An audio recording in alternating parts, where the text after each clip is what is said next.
एक बार क्या हुआ कि हमारे मित्र मुसीबत लाल अपने दो मित्रों के साथ बैठकर अपनी अपनी मोटी पत्नियों के बारे में चर्चा कर रहे थे। दो मित्र मिल गए और मुसीबत लाल की पत्नी जो थी फजी थी, वो भी बहुत मोटी थी, और जो दो मित्र थे इनकी पत्नियां मोटी थी। तो अपनी अपनी पत्नियों के बारे में बैठकर मुसीबत लाल की चर्चा कर रहे थे। एक मित्र बोला कि मेरी बीवी इतनी मोटी है कि रिक्शे वाले उसे बिठाने से मना कर देते और तांगे वाले कहते माफ करिए, एक बार में हम इसे नहीं ले जा सकते, यदि दो फेरी में ले जाए तो कोई प्रॉब्लम है? कोई आपको एतराज है? दो फेरी में लेके जाए इसको, एक बार में नहीं ले आ सकते। दूसरा मित्र बोला मेरी बीवी इतनी मोटी है कि पिछली बार जब हम स्टेशन से घर आने के लिए टैक्सी में बैठने लगे तो टैक्सी ड्राइवर का झगड़ा हो गया पास में खड़े एक ट्रक ड्राइवर से। कुछ मामला यह था कि ट्रक ड्राइवर कहता था कि भाई तू हमारा धंधा क्यों चौपट कर रहा है? ट्रक की सवारी टैक्सी में ले जा रहा है। ये तो हमारे धंधे चौपट करने की बात हो गई कि सवारी ट्रक की है तो टैक्सी में ले जा रहा है। अब मुसीबत लाल जी की बारी थी।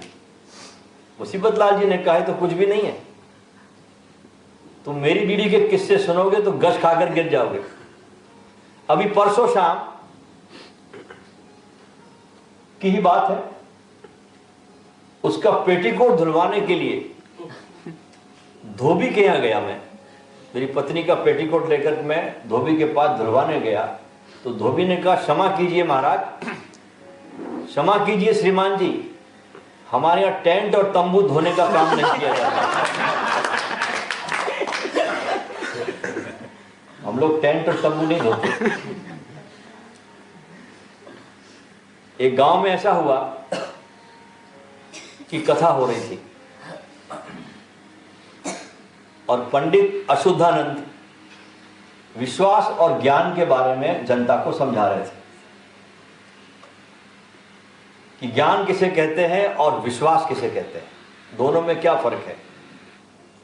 पंडित अशुद्धानंद जी इन दोनों की चर्चा में जनता जनार्दन को संबोधित कर रहे थे। वे बोले ये जो पहली पंक्ति में बैठे मेरे सामने चंचल बाई और उनके पति भोलू राम एवं उनके 5 बच्चे पहली पंक्ति में बैठे थे। चंचल बाई, उसके पति भोलू राम और उनके 5 बच्चे। अशुद्धानंद ने कहा कि चंचल बाई को पता है कि ये बच्चे उसके हैं, ये है ज्ञान। चंचल बाई को पता है कि ये बच्चे उसके हैं, ये है ज्ञान। और भोलूराम भरोसा करते ये बच्चे उनके, ये है विश्वास।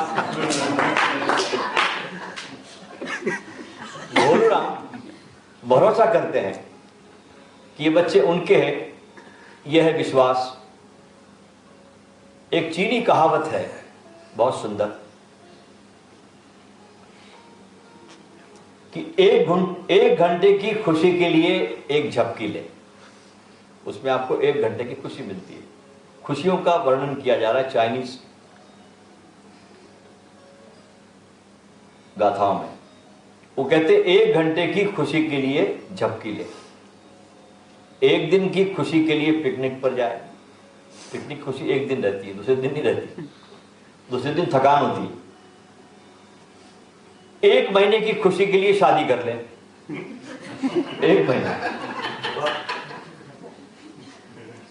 1 घंटे की खुशी के लिए झपकी ले, 1 दिन की खुशी के लिए पिकनिक पर जाए, 1 महीने की खुशी के लिए शादी कर ले, 1 साल की खुशी के लिए विरासत में संपत्ति पाए, लेकिन जिंदगी भर की खुशी के लिए किसी अनजान व्यक्ति की मदद कीजिए।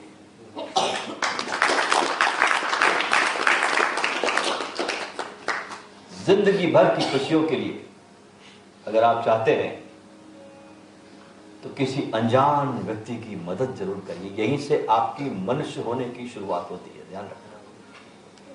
जब आप अपने को ऊंचा उठाकर किसी दूसरे की हेल्प करते हैं, मदद करते हैं,